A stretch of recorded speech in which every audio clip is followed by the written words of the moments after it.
The United States has decided to make a big move against Venezuela. We are now becoming more involved in the Western Hemisphere, which naturally means we will have to downgrade what we're doing in Europe. And I think that's the real reason the Europeans are freaking out. Britain and the rest of European NATO are not on board with anything that Trump is doing. And they are always looking for ways to force Trump and America to stay committed to the NATO cause in Ukraine. The assumption is that the assassination attempt on Putin was conducted on behalf of the British. And this seems to happen every time Trump gets close. If Trump really does make a move to physically take Greenland from Denmark, there's no way NATO survives that. Right now, Russia's reasserting its power in Europe via Ukraine. The Chinese are doing the same in the Indo-Pacific. Trump is looking around saying we better shore up what we can. I see a lot of this as the last moves before kinetic action begins.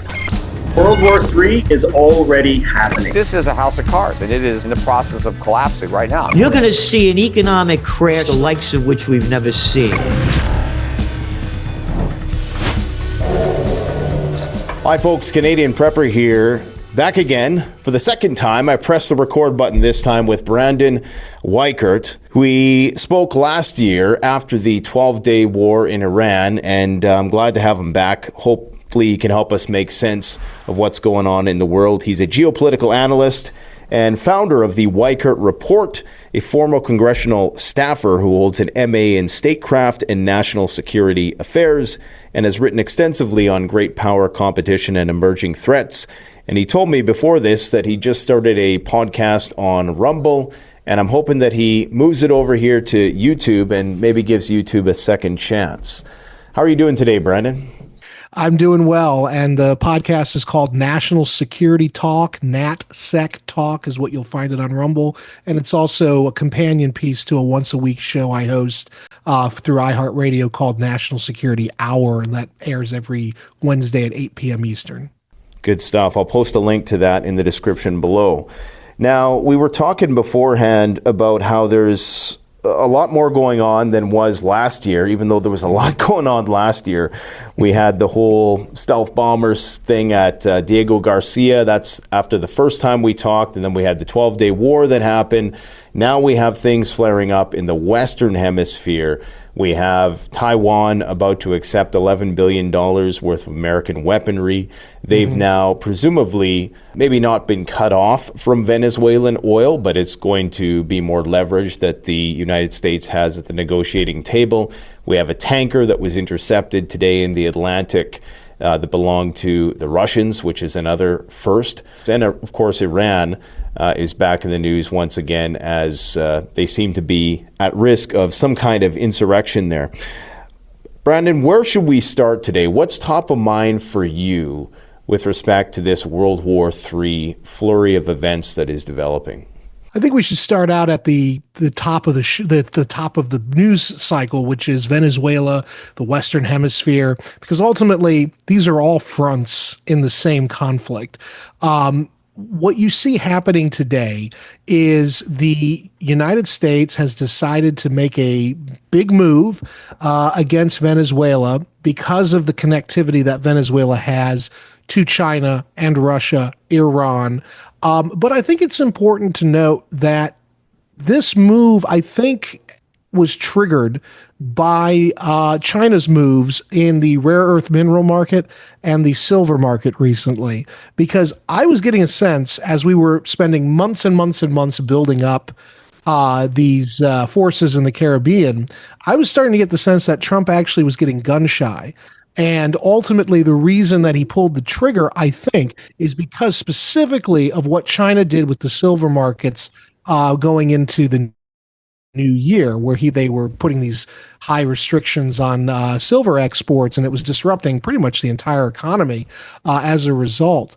I think also we need to remember that this is part of a larger strategy that was announced right when Trump was inaugurated, which was he said he was going after the Western Hemisphere, basically reasserting U.S. primacy in the Western Hemisphere.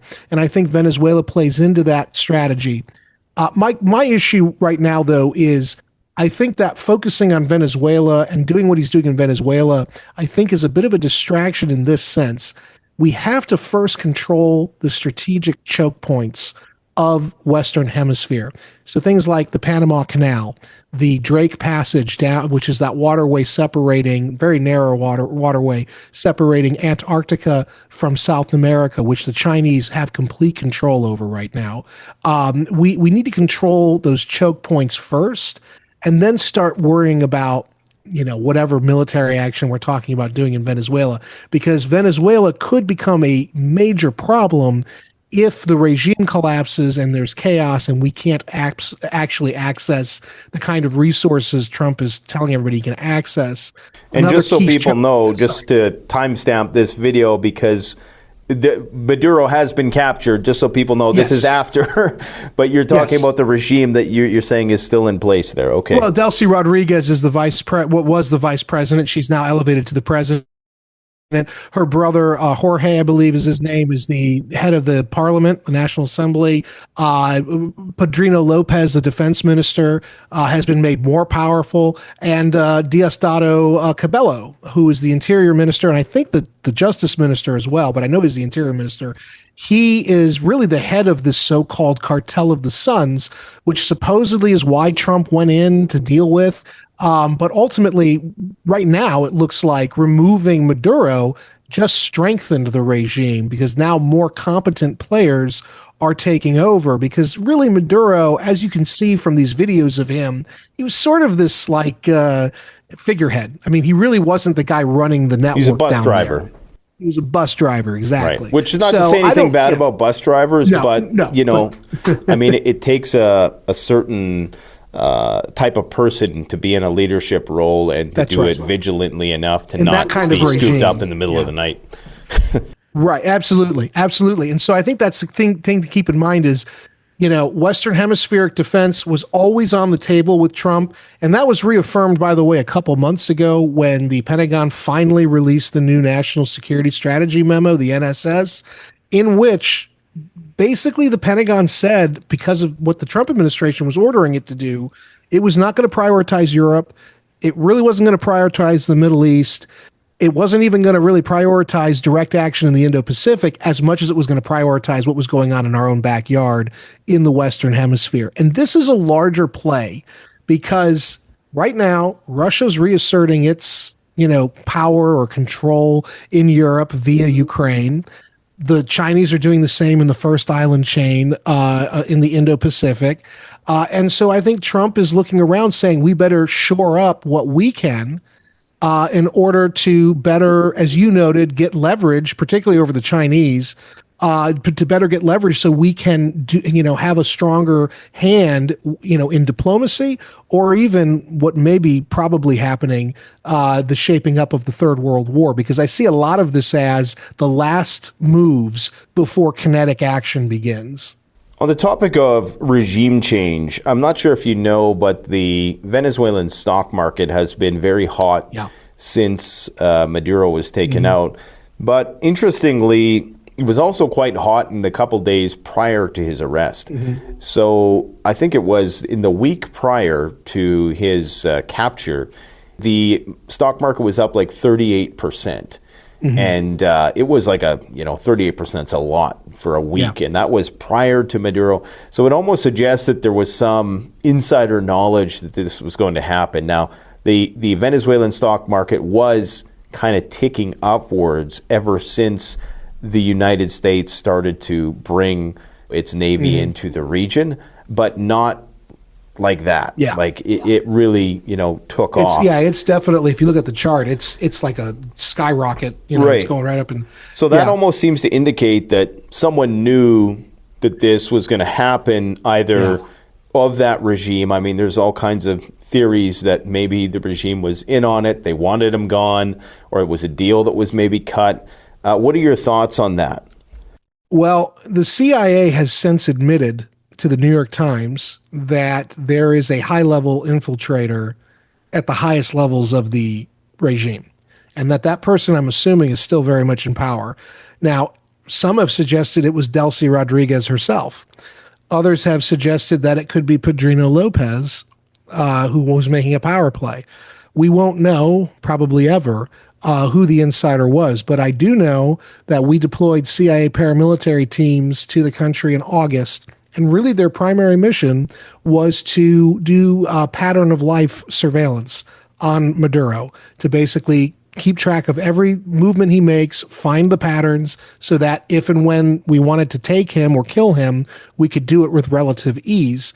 But having an insider really amplifies that capability and probably explains why the U.S. strike into Caracas was just incredible. I mean, on a tactical level, that was, in some respects, it was even more successful than the bin Laden raid. Because remember, in the bin Laden raid, we lost one of those stealth helicopters. There was no loss of American lives or equipment in that strike. So having an insider, yeah, it wouldn't surprise me. That regime is not as united as people think. There were rumors the last 48 hours that a coup attempt was underway.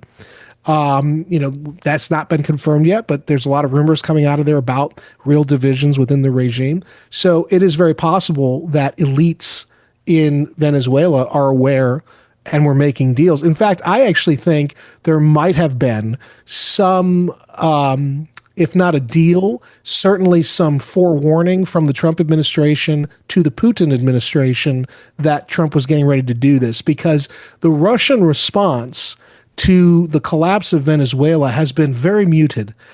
They were much more aggravated when we invaded Iraq, for instance, in 2003, than they were about Venezuela. And I would argue the Russians probably had more buy-in to Venezuela than they did Iraq in 2003. So the only thing that I can think of that explains why they were so muted is because there's some quiet back channeling going on. And one other point I'll make about that, in the last 24 hours, the Chinese government stated that their two only true allies are North Korea and Pakistan. They did not list Russia, which I thought was very interesting, given all of the, back channeling and the friends with no limits. And who said that? It was a Chinese government official. They released this map, and I don't know what, because I caught it only in the middle, but they were talking on the media about it, and they said basically that they highlighted that Pakistan and North Korea are their two primary points of interest and their two primary allies in Eurasia. They did not list Russia. And I don't know if that's because perhaps Beijing is aware of this back channeling going on between Moscow and Washington. We know that Putin wants to get a deal with Trump. We know that. Putin has really, I think, held back the destructive force of the Russian military vis-a-vis Ukraine, I think in part because he knows if he goes too far, then Trump's going to be forced to take a more maximalist position. And I think fundamentally Putin, he wants to do deals. He wants America to work with him to reintegrate Russia into the overarching global economy. And I think on some level, Putin doesn't want to be totally dependent on China, with whom, Russia has a longer history of hostility than they do friendship. What interest would Russia have in Venezuela? I mean, there's a lot of questions that I have with respect to what you just said, but maybe starting with, what is Russia's interest in Venezuela? I mean, they have their own oil. I've heard some speculation that there was a potential Cuban Missile Crisis 2.0 averted here. What are your thoughts on that theory? Well, this was something I think you and I spoke about the last time I was on. There was this rumor floating around that the Russians were looking at possibly putting medium range or even Oreshnik hypersonic weapons into Venezuela. I think that was just a rumor. Fundamentally, what Venezuela was to the Russians was a chance to have a foothold in our part of the world, the way that they perceive we have a foothold in their part of the world. It was sort of tit for tat. And the Chinese interest in Venezuela is clearly first and foremost economic. But the Russian interest was more kind of classical military. It was a military partnership. They bought weapons and ammo from the Russian defense industry, so they were able to prop the Venezuelans up that way. The Venezuelan government paid a lot of money to Russian mercenary, I think it was the Africa Corps now is what they call it, but it was Wagner. And so it was more of a traditional sort of geopolitical partnership. Fundamentally, though, and Angelo Codevilla said this in his book before he died, and Angelo was a friend, Angela was talking in 2019 and 2020 about, to put it roughly, basically trading Venezuela for Ukraine with the Russians, and that might have actually been ultimately one of the reasons the Russians stuck around in Venezuela, was to have that leverage to say, okay, America, you don't like the Venezuelan regime, we don't like the Ukrainian regime, we'll just do a straight up trade. We get what we need in Venezuela, you get what you need. I mean, we get what we need in Ukraine, and the Americans get what they need in Venezuela, and no muss, no fuss. And I think on some level that might be shaping up. Okay. There might be a few problems with that, but I first want to ask you, what are your thoughts on like the Russian S-300 systems and the other air defense systems? Yeah, they didn't Why perform. do you think, were they just defeated, or were they just not activated, or how would this factor into your theory here? You know, you talk to the Russians and they say, well, they weren't activated. Okay. You talk to the Americans and they say suppression of enemy air defenses, our SEAD capabilities were very good.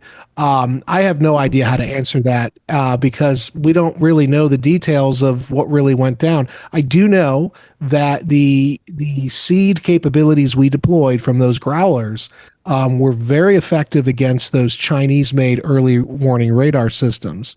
So it is possible that our SEAD capabilities are greater than what is advertised. In fact, And what is a SEAD capability for anybody who doesn't know? Yeah, that's the suppression of enemy air defenses. That SEAD is the acronym. Basically, we deployed Growlers, which they're a variant of the F-18, I think, from the carrier, and those planes flew out ahead of the strike force, and they basically have a lot of great electromagnetic suppression technology on board.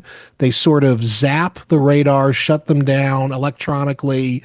They fry onboard, navigation systems of, say, missiles. They also have the ability to do destruction of enemy air defenses, which is dead.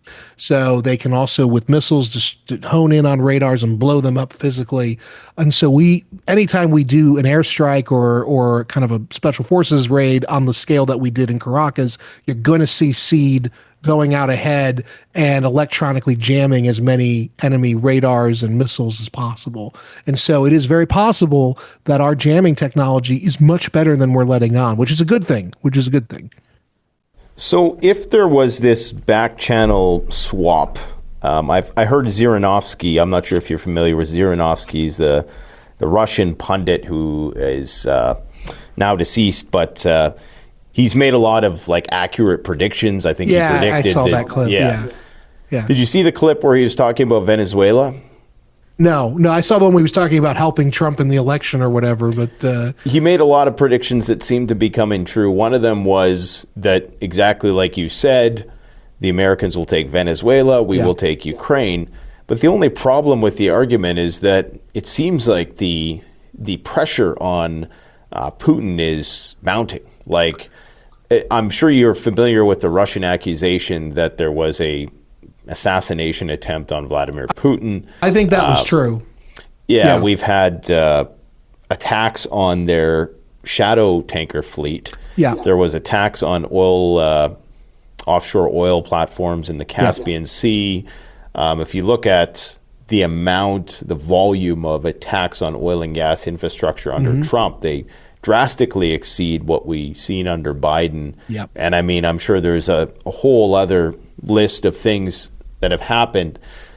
So especially with this seizing of this empty tanker, I mean, I'm trying to figure out how that would map on to the idea that there was some swap. You would think that they wouldn't be floating this idea of NATO troops in Ukraine if there was this back channel deal made. Well, when they say they, let's be clear, the Americans are not the ones gushing about putting troops in Ukraine. It is the British and the French and the Germans. And I think it's very clear to understand when we talk about, for instance, this assassination attempt, there is another side of the story there that is not widely reported. My friend Larry Johnson was talking about it, former CIA analyst. He's one of the only guys, Andrei Martyanov, who I have on my show frequently. He's a former Soviet naval officer.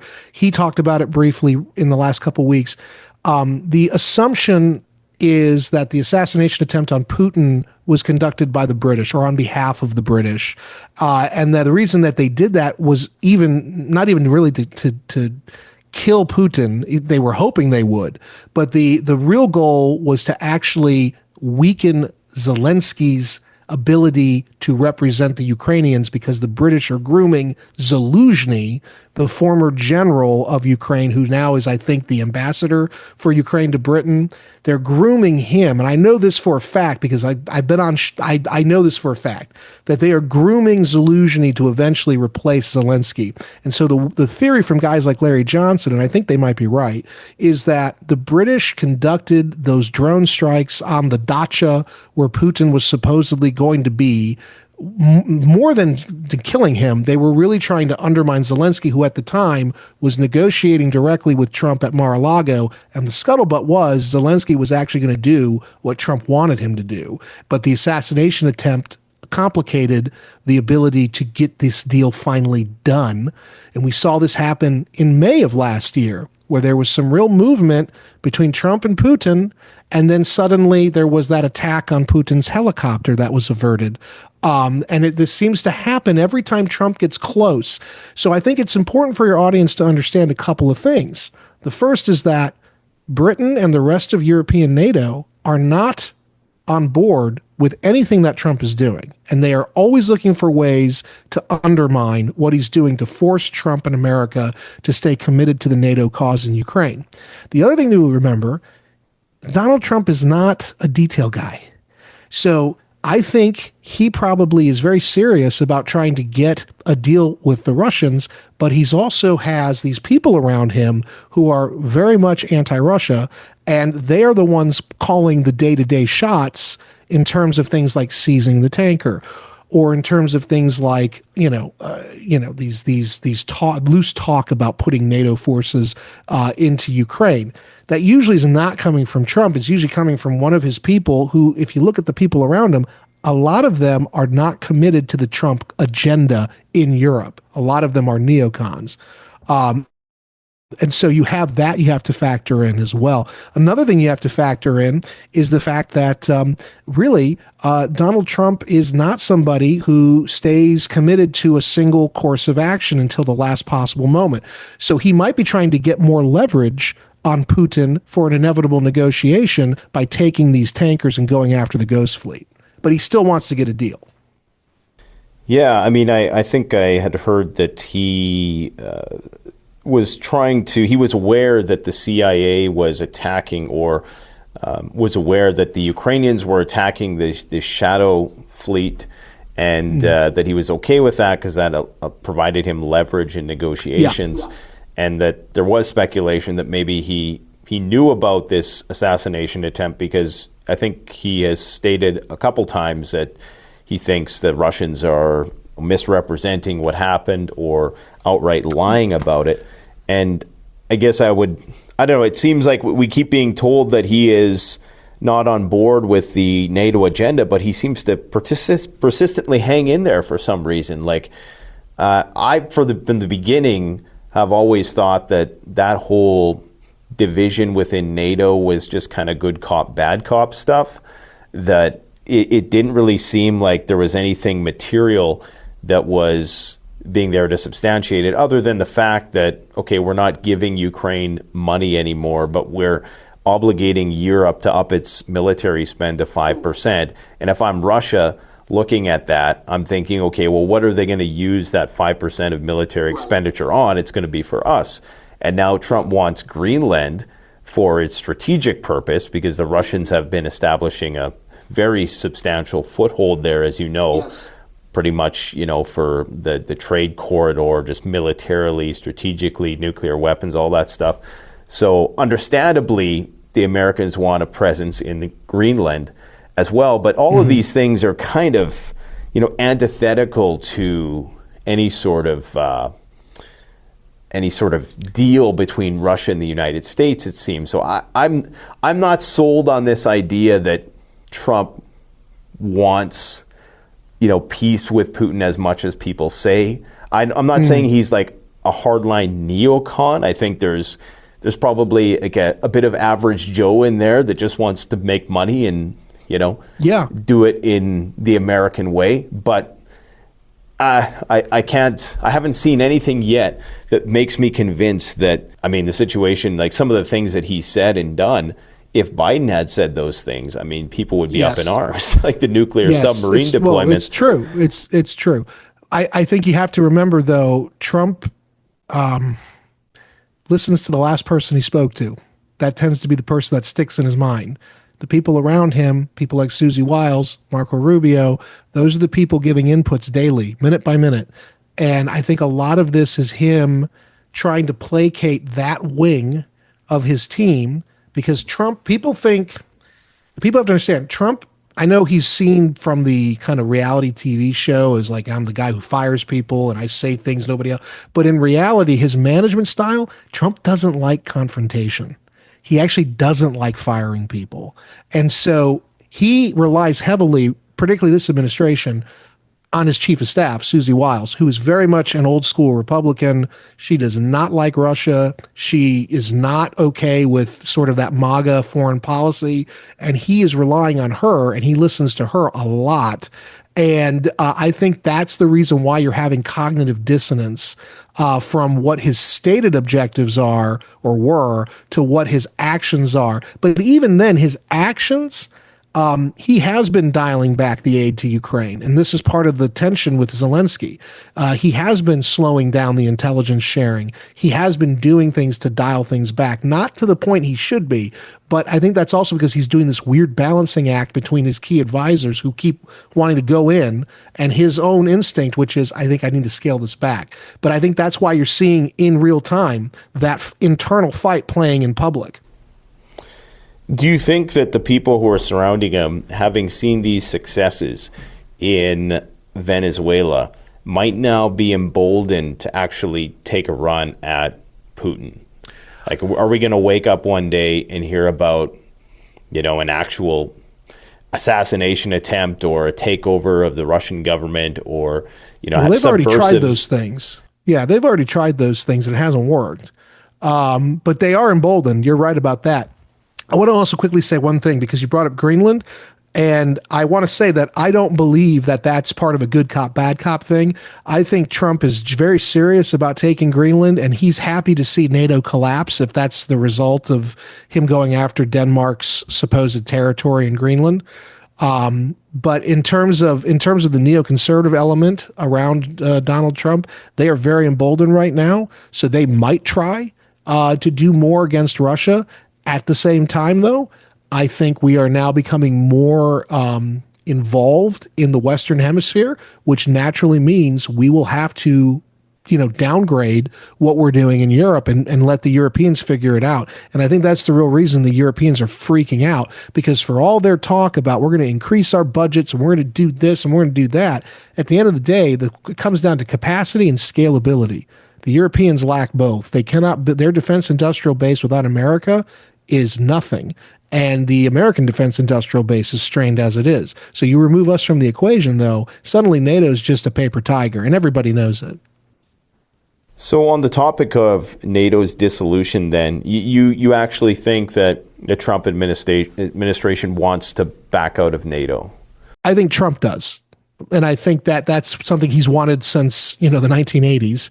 And I think he's surrounded by people who don't want it to happen, which is why you're seeing this kind of will they, won't they thing going on with NATO.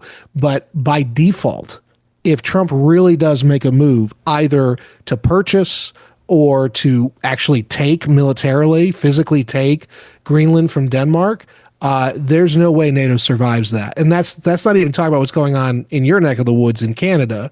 I think there is no way. I don't think there's any way NATO survives that.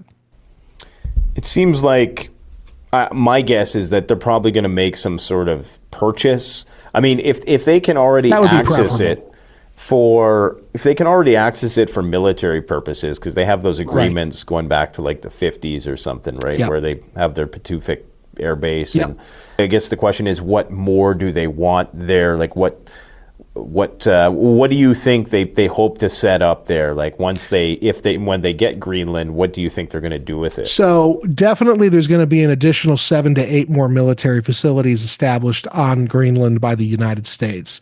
And definitely there will be long-term full-scale commitment to rapid development of the rare earth minerals and boxing out particularly China from accessing those rare earth minerals in Greenland.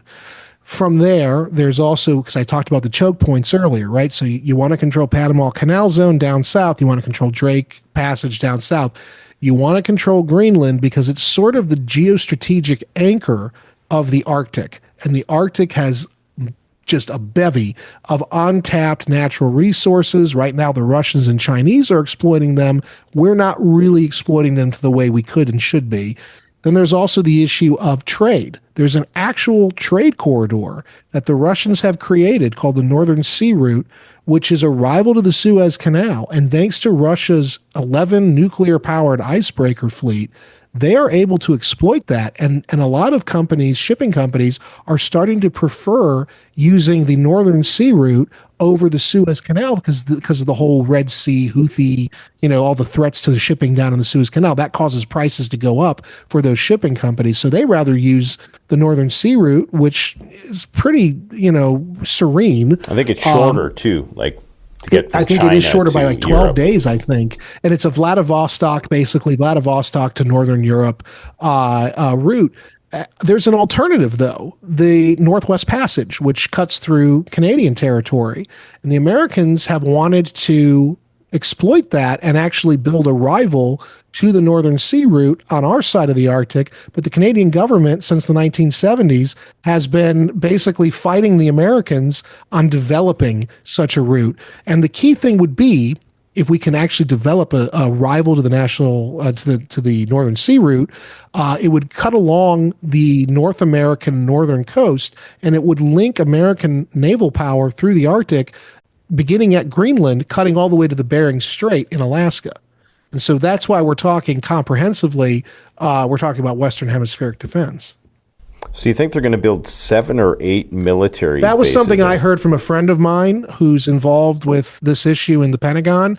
Now, it was sort of an offhanded comment, but the number that I heard was 7 to 8 new military facilities if and when we get Greenland.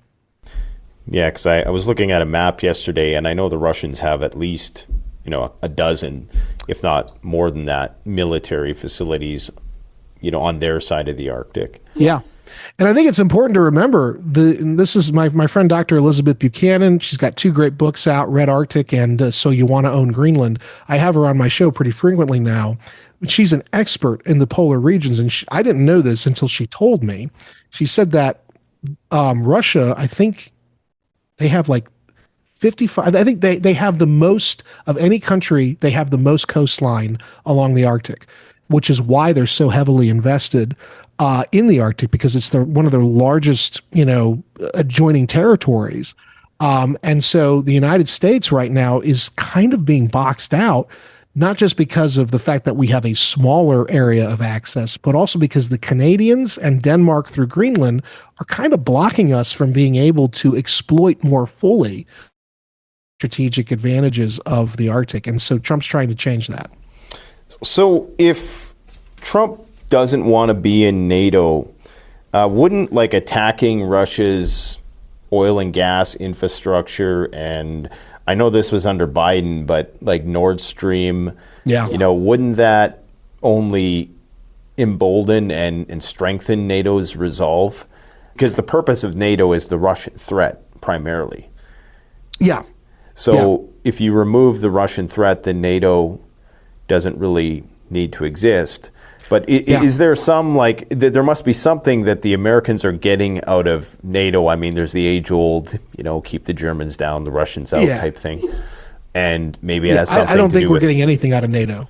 I think this is like a vestigial itch. It's been with us for decades.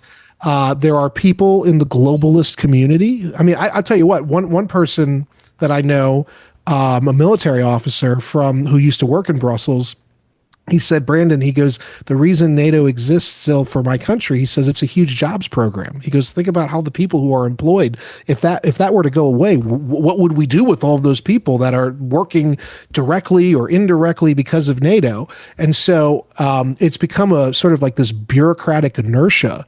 And there is a sect of people who are very connected, of elites in DC, in Brussels, in London, Ottawa, and elsewhere in the NATO countries who genuinely believe it's almost like a religious, chant. NATO is the greatest military defensive alliance in history. So there is like this weird ideological commitment to NATO by a group of the globalists who are resisting Trump, who are trying to stymie Trump. But fundamentally, Trump is opposed to NATO, and he has always been. His problem is, for whatever reason, and I've stopped trying to crack this code, he keeps hiring people who are blatantly not on board with that agenda. James Mattis in the first term, Reince Priebus, John Bolton, most explicitly. I mean, and the reason that he hired many of these people, particularly Bolton and Mattis, is because they came out of, as he said, central casting. So you have to understand, you're not dealing with really a statesman. You're not dealing with somebody who's a strategic thinker in that way. You're dealing with a guy who's a kind of gut-playing businessman who's gotten very far because of those gut-playing instincts. But he's fundamentally a businessman, and he's fundamentally a guy who comes from like the Hollywood, which he wants people to also look the part and sound the part, as well as to understand what they're doing. So this is some of why I think you have this schizophrenia coming out of the Trump administration right now. Well, there's also a lot of complicating factors like, the military industrial complex stands to gain a lot from a 5% expenditure in these massive budgets that Europe is going to be investing in to fight the Russians. So, remember what Victoria Nuland said before she retired. One of the greatest villains in American modern history. She was the Undersecretary of State during the Biden years. She admitted that when they were pressing her on supporting Ukraine, she said, well, don't the MAGA people understand most of that money we spend in Ukraine is coming back to us? Now, I think what she was trying to say is it's going into American industry, but I think the real dirty secret is most of that money wasn't going to American industry. It was going into the lobbyists and the defense contractors who ring DC, and it was all one big grift. So I think about that only on a larger scale when we talk about NATO and things like that. There's a lot of vested interests that don't want to see it go away, and Trump's up against that. So we have a situation right now where the U.S. is gradually becoming the world's energy superpower because now they presumably have Venezuela. I mean, that's not in the bag by a long shot because there's still potential instability that might arise and complications. There's a lot that could go wrong in Venezuela, a lot. There is, of course, it seems like the Saudis are on board for the foreseeable future. Now, the Iranian situation could blow up and that could go to hell. But it seems like, for the most part, the majority of the world's oil is now in some way controlled by the client states of the United States. And Russia is the one who is having their oil revenues tank and all their stuff blowing up. So how do you think this ends? Like, if you were to look into the crystal ball this year, where do you think we will be come January 1st on the Russian-Ukraine war front? The million-dollar question. So, you live by the crystal ball, you're going to eventually eat glass. I've ate a lot of it. I have to. The Russia-America relationship, I think, is probably going to continue in sort of this bizarre neutral zone for the foreseeable future. But I do believe that, particularly if Trump goes for Greenland, I think that's going to trigger a backlash in NATO. It will probably lead to the collapse. And that will allow for Trump and Putin to actually have a real conversation and will allow for us, I think, to get what we need out of the situation, which is really an end of the war and a downgrading of our presence in Europe. And it will allow for the Russians to take basically the parts they've held on to this entire war. I think it's very important to understand that the Russians, they invaded, they shouldn't have done it. That was, wrong. But fundamentally, by hook or by crook, they have not gone beyond the parts of the Ukraine that they have always said they wanted, which is the Russian-speaking component in the east and Crimea. There's really been no, since the beginning of the war, really no push from the Russians to actually go all the way and take all of Ukraine. They're really interested in those Russian-speaking areas and Crimea, which is really about defensive perimeters. It's not about territorial acquisition, therefore. You don't think it's about the trillions in resources and all that certainly stuff? That plays a role, and they've already got it, though. I mean, then this was sort of the thing last year when Lindsey Graham and Trump were talking about we're getting this great rare earth mineral deal. It's like, no, that's under the feet of the Russian troops now, and the Russians knew it. So yeah, that's certainly that's an added benefit. But the real issue was always NATO expansion. That's my belief. I've always believed that that's what triggered this, and in my opinion, it doesn't look like NATO is going to be really useful for much longer, and the Americans will be able, I think, under Trump, to get a real negotiated settlement on Russia. Again, I repeat, I see nothing that indicates Russia is looking to go to war with the United States. In fact, while it may seem cognitively dissonant, if somehow Trump is able to win this whole thing in Venezuela and do everything he says he's going to do, get the oil, if he's able to get Greenland in a relatively short order of time and start standing up the development industries there, the Russians really then are in a less advantageous position when it comes to negotiating, and he's going after the Ghost Fleet. So I think in terms of leverage getting, as maybe ham-fisted as it has been, I think the Ghost Fleet stuff, the stuff in Venezuela, a lot of this isn't about defeating the Russians. It's about getting the upper hand so we can get a real good negotiation over Ukraine and then do the swap. But I mean, what do they want that they can't already, I think they realize that Donbass is a foregone, like that's over. Maybe, and I doubt the Russians are going to give up any of the 4 annexed territories or Crimea. So constitutionally, they can't. The Russian Duma basically wrote it into their constitution that they can't. So what else is the United States want that Russia, what are they wanting Russia to concede from this point? Well, I think at this point, if what I'm saying comes true, I don't think there'll be any more talk of really significant concessions. I think that everybody's going to have to accept the Russians have what they have, we have what we have, and there's going to have to be some mutually beneficial agreement. And I think that's why Kirill Dmitriev. Yes, Dmitriev, I think that's why he's doing so much of this shuttle diplomacy, because he's a rare earth minerals guy. That's his trade. And I think what they're angling for is the Americans and Russians are going to let bygones be bygones, or at least this is the plan. They're going to let bygones be bygones, and they're going to jointly develop rare earth minerals, notably in Russia, but also in the captured parts of Ukraine. And they're going to bypass Europe entirely. But okay, the problem I have with this argument, though. The Trump administration has 3 years left, and to do these projects, these are like decadal long projects. So this whole thing could blow up in his face. I mean, this whole thing could end up going nowhere fast. But I'm just thinking, why would the Russians ever trust us again after what's happened here? They trust us right now because Trump and Vance are the people in charge.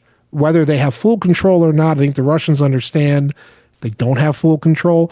But the Russians are hoping that the Trump-Vance team can push this thing over the line, and then they'll go from there. But you're right. There's going to constantly be this back and forth because Trump's got like 35 months left. I get that.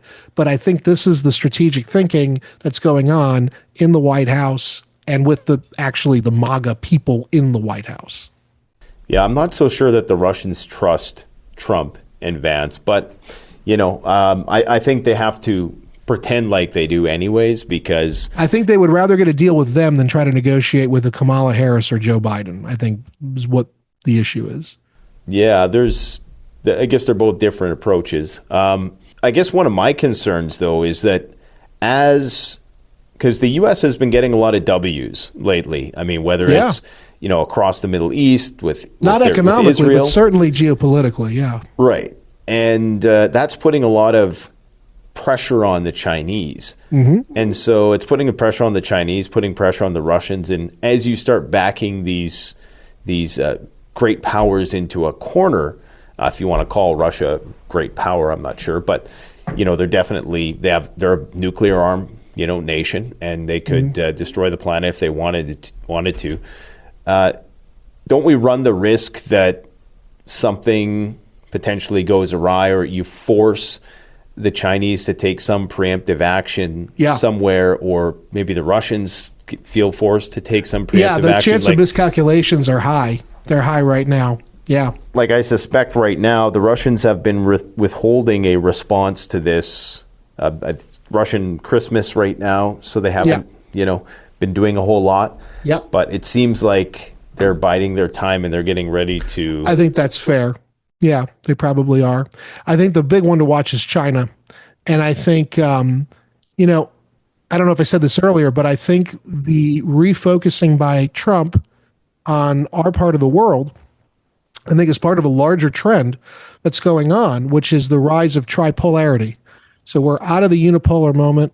We're now in a more tripolar system, which is inherently unstable, which is really generally three powers, world powers: U.S., Russia, China.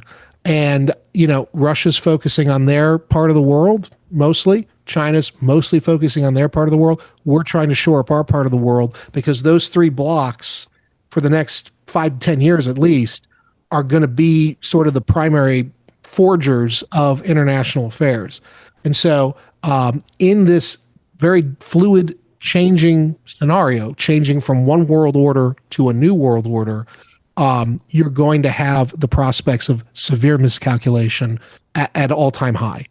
In fact, again, Dr. Buchanan on my show, she said that in her opinion, 2026 is going to be the equivalent of 1914 in terms of the radical shift that's about to happen in the world system. Not necessarily, she doesn't believe World War III necessarily, but she's saying that level of radical permanent paradigm shift, it's underway now. And I would add on, in that shift, you do have the chance where maybe the Russians do misread something Trump is doing, or maybe Trump goes too far, or maybe the Chinese freak out and say it's now or never, and they do something against Taiwan or the South China Sea, the Philippines. So there's very, very high degree of possibility. This is like one of those moments where, everything that could go wrong might go wrong. And if Iran, getting to the topic of Iran, because that's a big part of this puzzle too. If they fall and they're one of the primary suppliers of oil to the Chinese, that really even makes the stakes even higher for the Chinese, right? Significantly. Yeah. So what is your take on what's going on there, and what do you see happening? It seems like the war drums are beating once again. We're getting a lot of cryptic messages from high-ranking officials in the Israeli government that something is impending.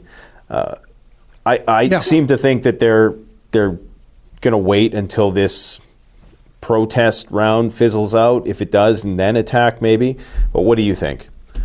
I think a lot of this is being ginned up by the Israelis and the Americans. I think there's a lot of covert action going on right now, political action. We know Mossad has been embedded in pretty much every layer of Iranian society, at least going into the 12-day war last year, where you had literally Mossad agents deploying drones, swarms of drones from within Iran. So clearly, I'm not trying to take away from the protesters. I do think there's real dislike of the regime among the people there. But I do think a lot of this is being really ginned up by Western intelligence services. And it is part of a regime change mission. And I think the reason they're going about it this way is because I think the Israelis know on some level they can't rely on Trump to basically totally commit to the kind of regime change mission they want him to commit. So they're going through this sort of covert hybrid warfare, action. But yeah, I do believe there is an attempt to to just get rid of the regime. And, it might work because, let's face it, the regime is not as popular as it needs to be to survive such a thing. But I don't know if it's as weak or unpopular as they're saying in the corporate press. This regime has held on for a long time. And if anything, those 12-day war strikes elevated a lot of very vicious, far more competent people into the military leadership, people who were lower level guys and then were elevated because everybody above them got killed. But these people want revenge for the attacks. And this could really blow up. This is another one that could really blow up in the West's face. Especially because the Iranians still have those massive missile cities. They've got hypersonic weapons. They have the ability to really damage Israel, which is still reeling from the missile barrages they were subjected to last year. Furthermore, the Israeli air defenses have not been restored. So this is a very dangerous moment for the Israelis. You mentioned Saudi Arabia earlier.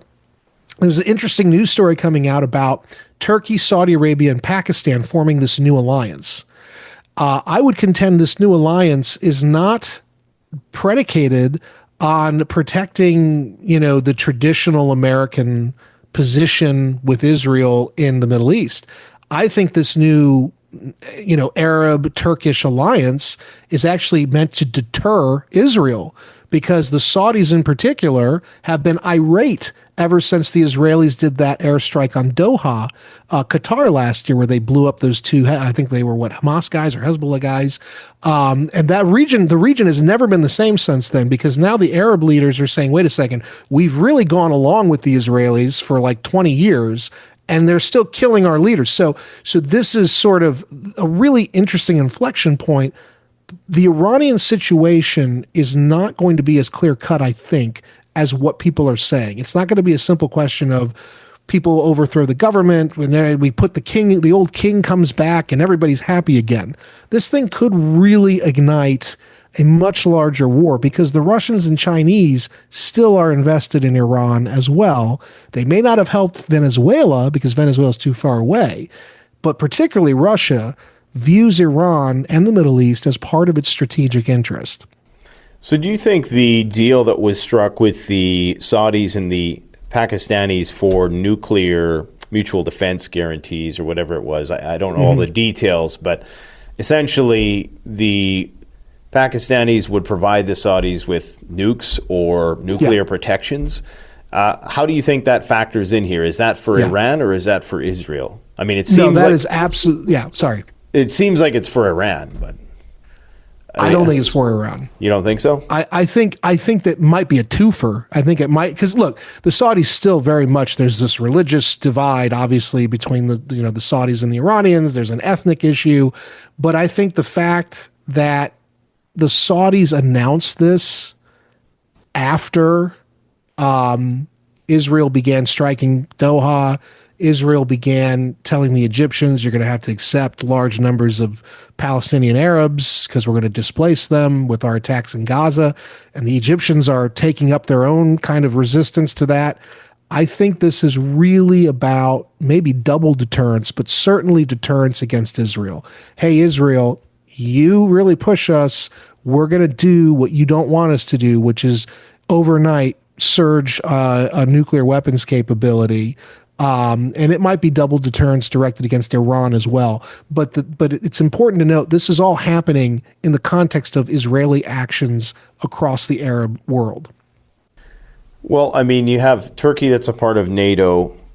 Egypt, their entire army is built out of American military equipment. And then the Saudis, who I thought, didn't Trump just make a big deal with them? And aren't they? He's very close with the Crown friends? Prince, with Mohammed bin Salman. He's very close with him, yeah.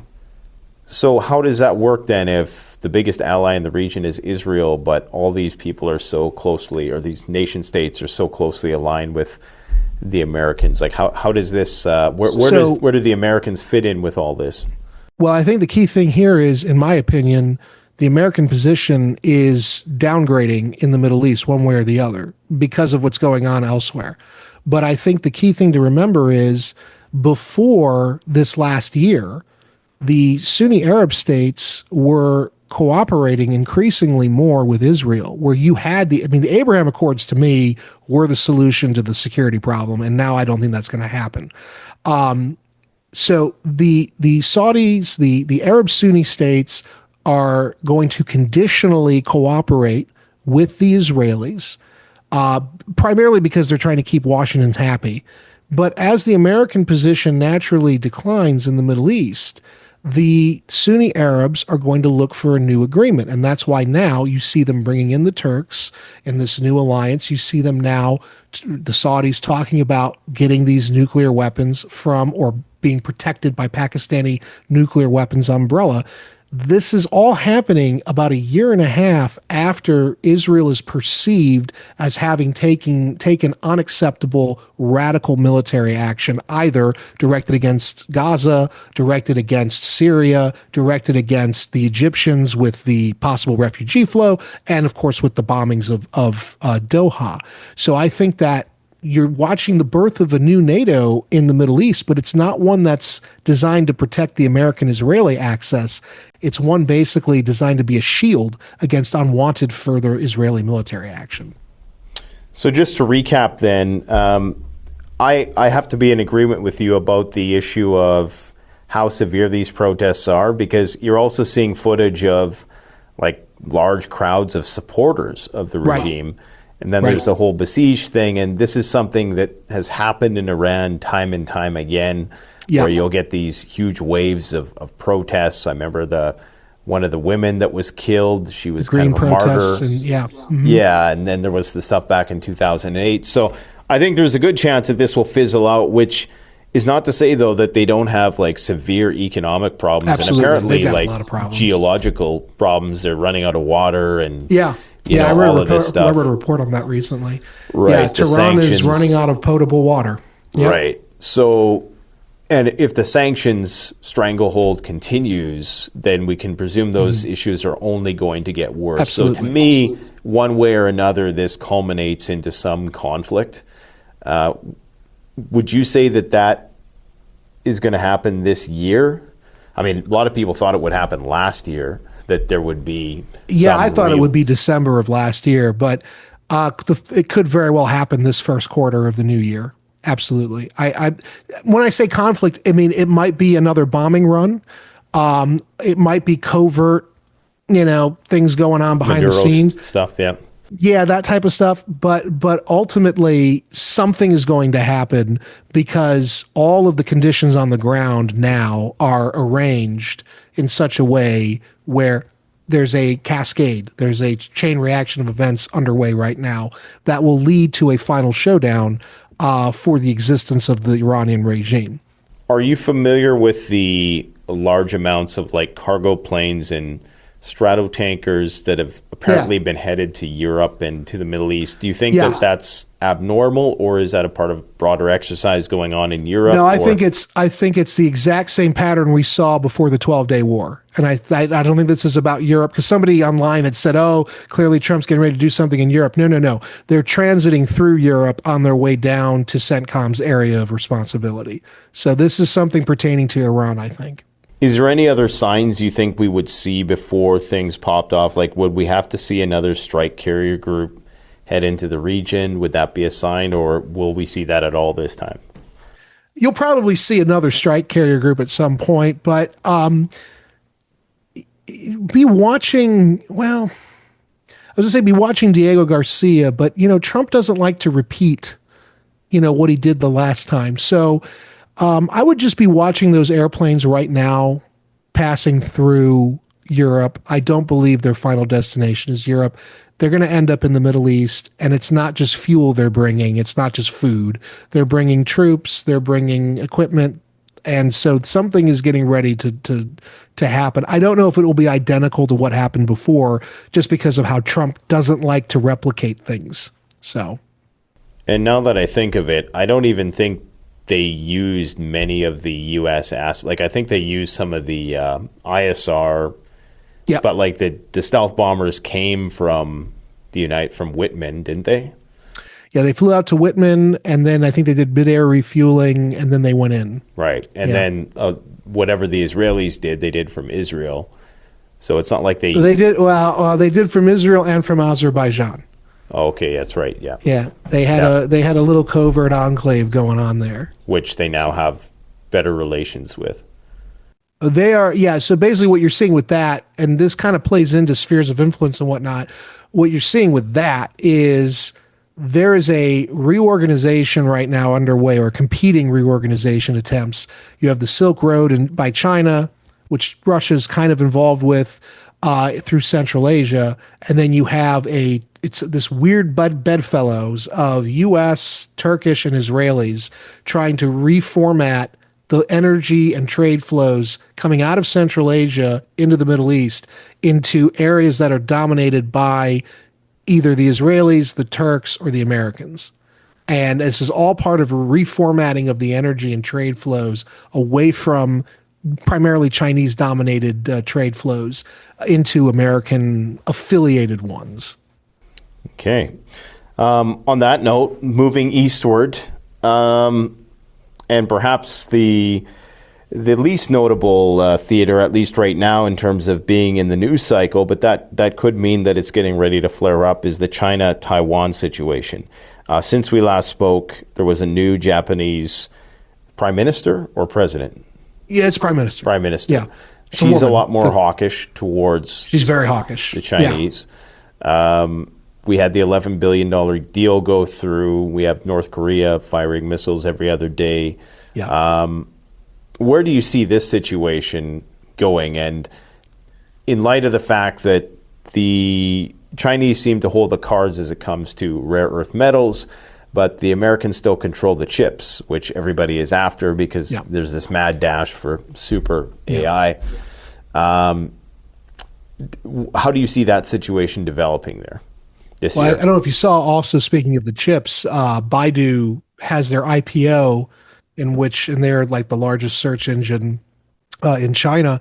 They have a very large IPO they just announced this last 24 hours for the development of indigenous high-end computer chips that would rival the highest end NVIDIA chips. So there is a clear competition by China and America to produce these systems. I think it's important also to remember when we're talking about high-end chips, the Trump administration authorized the sale, not of the highest end, but the next level high-end NVIDIA chips, the H200s, which are currently now being produced to be sold to China. And that is explicitly because during the trade war, China defeated the Americans by playing their rare earth mineral card. And so part of our acquiescence, however temporary, to China on the rare earth mineral issue was we allowed for the sale of the kind of next second best chips. Interestingly, the Chinese are acting like they don't want them because they want to, but ultimately they're going to get access to these systems, and they're also going to continue developing their own, and accessing the NVIDIA chips will likely allow for China to reverse engineer even better systems to remain competitive. And so that's sort of the chip story. The story with Taiwan, the story with sort of that whole first island chain it's very tenuous right now, because I do believe that China is increasingly looking at doing something the more pressure President Trump puts on them because of the issues we talked about with what's going on in South America, for instance. The Chinese are feeling the squeeze. They know that we are trying to basically engage in a commodities war with them. And, they're trying to stay ahead. And one of the things they might do is say, hey, we still have everything we need right now. We might not in 5 years, 3 years. Let's go for broke now. So that's very possible that happens. So interestingly, Pete Hegseth, the Secretary of Defense or War, whatever you want to call him, he, I think this last weekend, publicly reaffirmed America's defense commitment to the Philippines over the South China Sea. And that's because, even more so than Taiwan, China has been very aggressively engaged in the South China Sea. That is because China is going after their own choke points. The South China Sea is a key southern route, maritime route, into the waterways the south of Taiwan. And if you can control the South China Sea, you control the southern access point into Taiwan, and it would allow for you to either do an invasion or more likely a proper blockade of the Taiwanese island.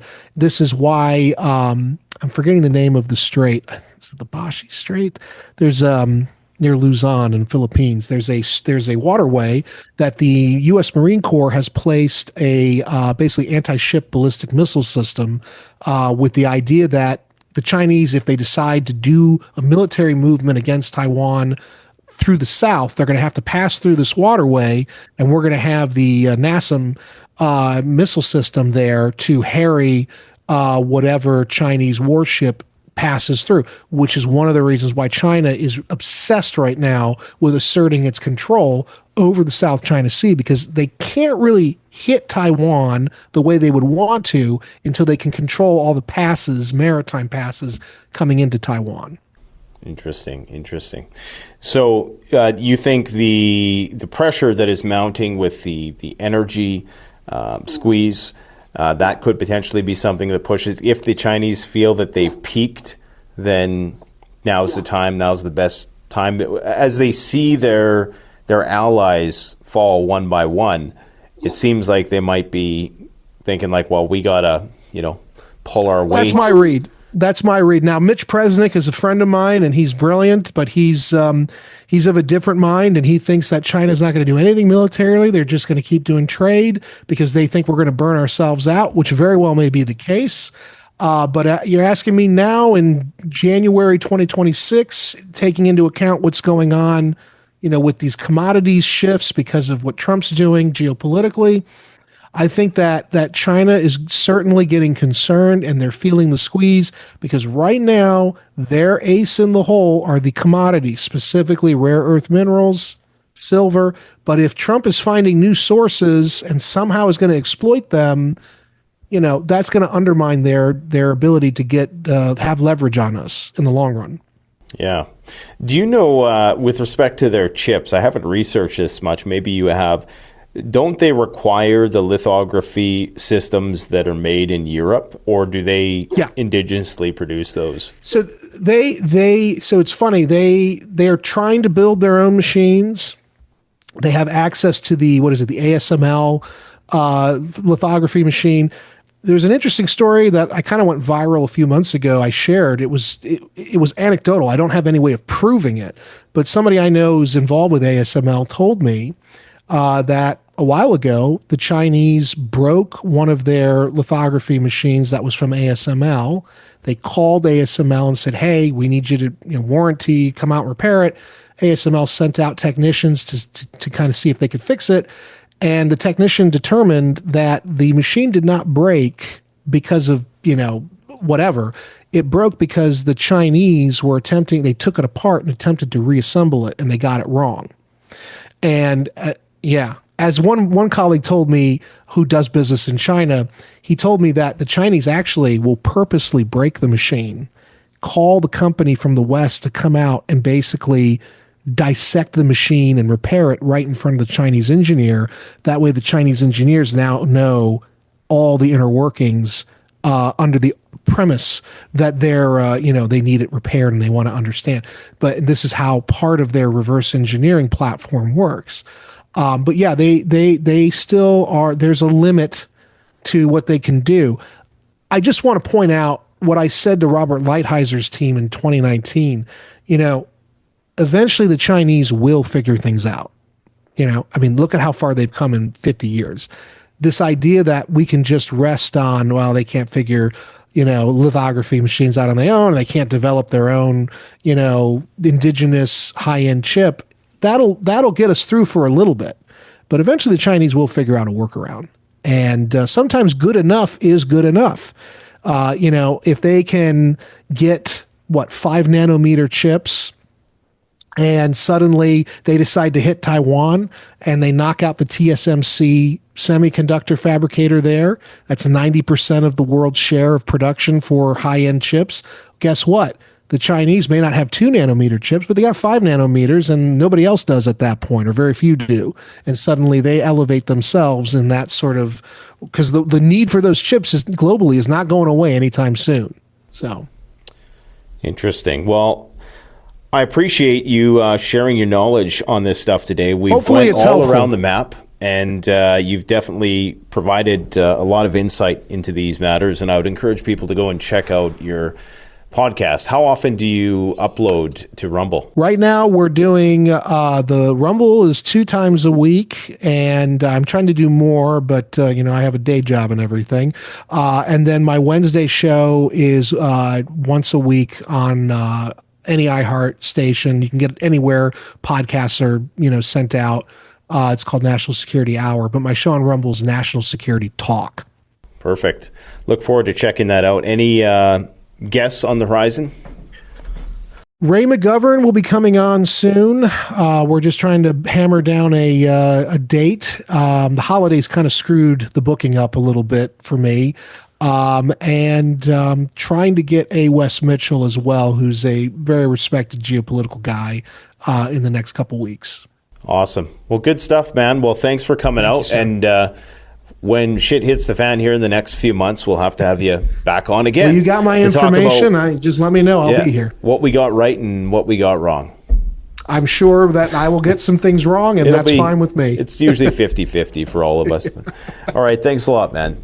You take care. Thank you, sir. Yep. You too.